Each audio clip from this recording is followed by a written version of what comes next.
Hello friends, welcome to my channel. तो चलिए BPSC mains writing का आज एक इम्पोर्टेंट टॉपिक लेकर उपस्थित हूँ, जो गुण सभी के पास होना चाहिए और ये गुण किसी के सामने ना प्रकट होता हो तो बेहतर हो।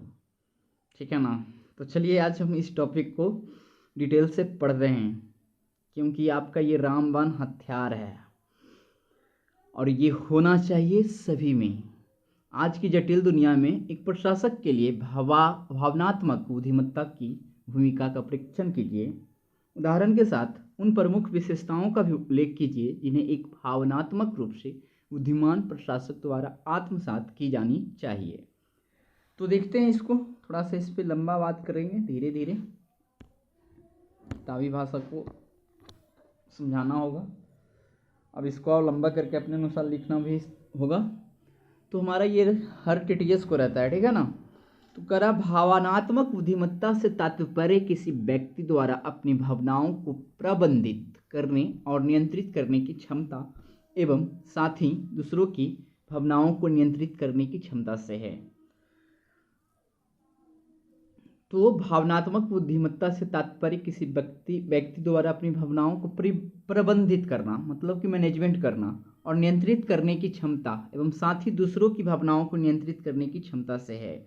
एक चीज़ दोस्तों यहाँ पे बात है कि यदि आप भावनात्मक रूप से यानी कि ज़्यादा भावनात्मक हैं और अपने भावनाओं को यदि एक्सप्रेस दूसरे को करते हैं बहुत अधिक, तो नियंत्रण करना मुश्किल होता है। ठीक है ना। तो मैंने इस पे प्रयोग बहुत सालों से चल रहा था, देख रहा था किस प्रकार से क्या होता है। तो यदि आप किसी फीलिंग से ग्रसित हैं तो लगभग कोई ना कोई फीलिंग से ग्रसित होता है, और यदि आप जितना अधिक शेयर किसी को करते हैं उतना ही आप भावनात्मक रूप से कमज़ोर होते जाते हैं। इसीलिए जो पर्सनल फीलिंग्स होता है दोस्तों, कम से कम शेयर किया जाए। ज़रूरत जहाँ हो ना वहीं शेयर किया जाए, या ना भी करे तो चलेगा। अधिक सब ज़्यादा भावनात्मक नहीं होना चाहिए। मैं एक वाक्य सुनाता हूँ, 1-2 दिन पहले है, इसीलिए इस टॉपिक को मैंने चुना है। किसी नाई के यहाँ मैं बाल कटवाने गया था, किसी टॉपिक पे बात कर रहा था, तो मैंने उसके एक्सप्रेशन को ऐसा देखा, यानी जिस भी टॉपिक पे मैं यानी कुछ भावनात्मक टॉपिक पे बात कर रहा था, तो वो बंदा जो है ना आंतरिक उससे भावनात्मक मुझे नहीं लग रहा था, लेकिन इतना ज़्यादा एक्सप्रेशन चेहरे पे दिखा रहा था भावनाओं का, तो वो हुआ एक ओवर एक्सप्रेस करना। आगे देखते हैं, नेतृत्व में भावनात्मक बुद्धिमत्ता एक महत्वपूर्ण कौशल होती है। डेलियन गोलमैन ने भावनात्मक बुद्धिमत्ता के 5 तत्व बताए हैं। तो पहला क्या है? स्वजागरूकता। स्वजागरूकता एक व्यक्ति की भावनाओं, शक्तियों, चुनौतियों, उद्देश्यों, मूल्यों, लक्ष्यों और सपनों को ईमानदारी से प्रतिबिंबित करने एवं समझने की क्षमता है। तो जब तक आप स्वजागरूकता से नहीं गुजरेंगे, आपको तरह तरह की जागरूकता मिल सकती है। इसीलिए अपने स्वजागरूकता पे ज़्यादा विश्वास कीजिए, वो ज़्यादा बेहतर होगा। आप अपने स्वजागरूकता में कुछ खामियां भी होगा तो आप समय समय पे उसको सुधार सकते हैं। इसीलिए स्वजागरूकता जरूरी है दोस्तों। यानी कि आप इस सेक्टर में जा रहे हैं तो जब तक आप स्वजागरूकता नहीं है, दिक्कत होने वाली है। अगर स्वजागरूकता एक व्यक्ति की भावनाओं, शक्तियों, चुनौतियों, उद्देश्यों, मूल्यों, लक्ष्यों और सपनों को ईमानदारी से प्रतिबिंबित करने एवं समझने की क्षमता है। आत्मनियमन यह किसी की भावनाओं को नियंत्रित करने से संबंधित है। इसके माध्यम से व्यक्ति किसी की भावनाओं पर शासन कर सकता है, साथ ही किसी भी विषय पर त्वरित प्रतिक्रिया करने के बजाय गहन सोच विचार कर अनुक्रिया करता है। तो एक आत्मनियमन भी जरूरी है। आत्मनियमन ये होता है कि आप अपने भावनाओं पर तो कंट्रोल कर ही रहे हैं, दूसरे को भावनाओं को किस प्रकार से नियंत्रित कर सकते हैं, इससे रिलेटेड है आत्मनियमन। इसके माध्यम से व्यक्ति किसी की भावनाओं पर शासन कर सकता है, मतलब उसके भावनाओं को कंट्रोल कर सकता है, साथ ही किसी भी विषय पर त्वरित प्रतिक्रिया करने के बजाय गहन सोच विचार कर अनुक्रिया करता है। ठीक है, चलिए तो आगे देखते हैं और क्या है।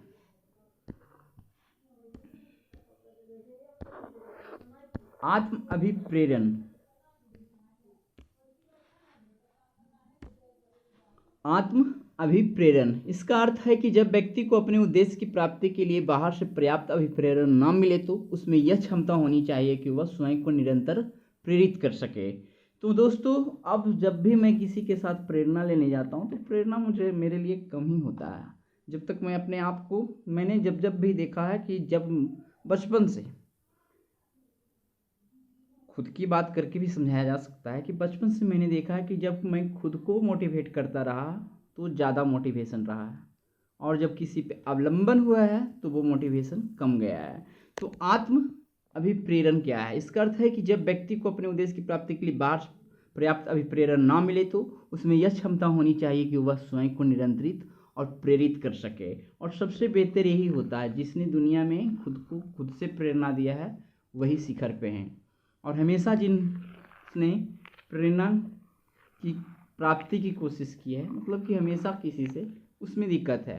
आप खुद देखिए, यदि आप किसी भी फीलिंग से गुजर रहे हो, जॉब की फीलिंग्स हो और भी वगैरह वगैरह बहुत सारे फीलिंग्स होता है, जब आपने खुद से कंट्रोल उसको करना सीखा हो तो दूसरे जो आपको भावनात्मक रूप से सहारा देते हैं और कंट्रोल करने की कोशिश करते हैं, उससे बेहतर आप कर पाते हैं। तो ये हुआ आत्म अभिप्रेरण। और मैं अपनी भी बाइक का सुना तो सब कुछ न कुछ से गुजरना पड़ता है। तो मैं जब दूसरे पे अवलंबन होकर इसको किया तो वो ज़्यादा मुझे लगा कि नहीं बेहतर है। उसके लिए आप उसके लिए बार बार कहना पड़ेगा कि मुझे मोटिवेट करो, ये करो, वो करो। तो मोटिवेशन अंदर से होना चाहिए दोस्तों, ठीक है। चलिए आगे देखते हैं, समानुभूति क्या होता है। ये सहानुभूति होना चाहिए, दूसरों की अनुभूतियों और आवश्यकताओं को उसी के नज़रिए से समझने और उसके अनुरूप व्यवहार करने की क्षमता, ठीक है। ये हुआ सहानुभूति। समानुभूति है ये, सॉरी, समानुभूति मतलब समान अनुभूति, सहानुभूति नहीं, सॉरी, समान अनुभूति। इसको तोड़ के करेंगे तो क्या होगा? समान अनुभूति।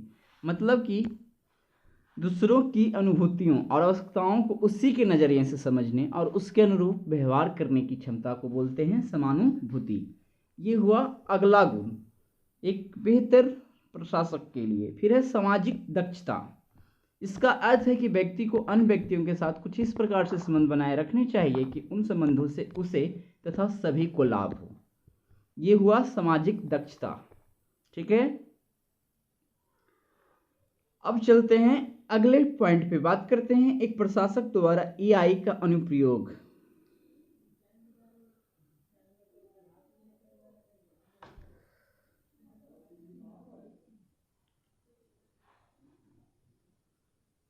एक प्रशासक द्वारा जो यही ऊपर का जो हम वर्ड पढ़ रहे थे ना, थोड़ा सा इसको कट करते हैं तब चलेगा पता। फिलहाल एआई का फुल फॉर्म मैं भूल गया, क्वेश्चन क्या था। ये भावनात्मक बुद्धिमत्ता से रिलेटेड ही है, ठीक है ना। इसको देखते हैं, प्रशासक द्वारा एआई का अनुप्रयोग कैसे किया जाता है।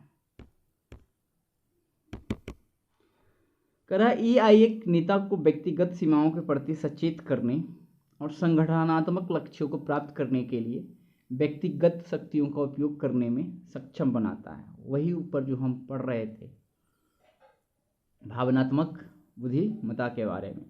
तो कह रहा है कि एआई एक नेता को व्यक्तिगत सीमाओं के प्रति सचेत करने, संगठनात्मक लक्ष्यों को प्राप्त करने के लिए व्यक्तिगत शक्तियों का उपयोग करने में सक्षम बनाता है।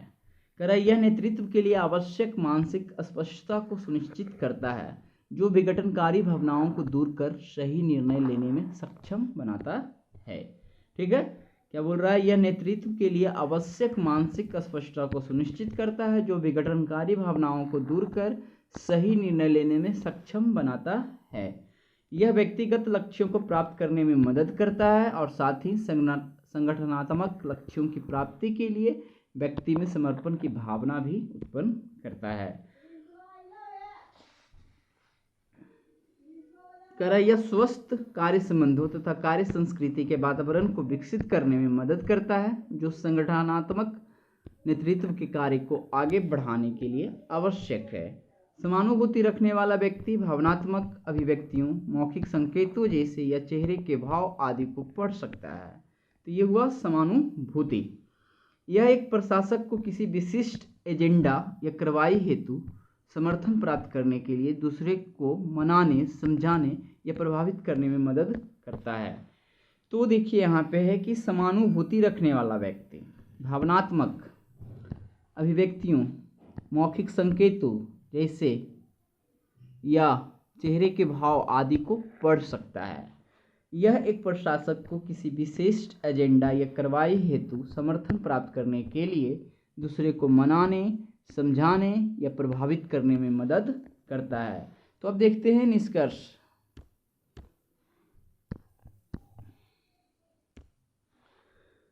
करा एक प्रशासक के रूप में लोक सेवक के पास समाज के संरक्षक के रूप में कार्य करने की जिम्मेदारी होती है। इस संदर्भ में भावनात्मक बुद्धिमत्ता, ठीक है, कौशल का उपयोग इस लक्ष्य की प्राप्ति में उसकी सहायता कर सकता है और निर्णय लेने की गुणवत्ता को बढ़ा सकता है। तो ये हुआ आज की टॉपिक भावनात्मक बुद्धिमत्ता। इस प्रकार की बौद्धिक क्षमता से रिलेटेड क्वेश्चन जो है पूछ दिए जाते हैं। ज़्यादातर ये यूपीएससी लेवल में पूछा जाता है, ठीक है ना। बीपीएससी लेवल पर भी इस प्रकार के क्वेश्चन पूछे जाएंगे, ठीक है ना। तो चलिए आज की वीडियो में इतना ही, धन्यवाद।